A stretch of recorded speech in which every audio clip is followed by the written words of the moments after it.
відбуватися в залежності від точки зору керівництва, а в більшості від того, які точку зору мав міський голова. Скажімо, при Дворкусі це було 8 чоловік. Я нічого не маю, знову ж, це моя особиста точка зору.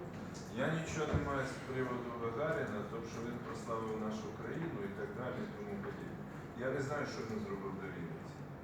Разом з тим, у нас є такі відомі прізвища, як Поводов, Артинов, які заслуговували і заслуговують на те, що вони були почесними громадянами.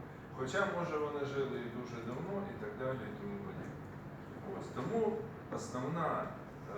основним критерієм по визначенню, повинна ця людина бути почесним громадянином чи ні, повинно бути те, що він зробив саме для міста Вінниці.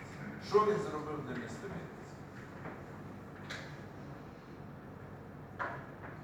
Значить, ще є бажання виступити?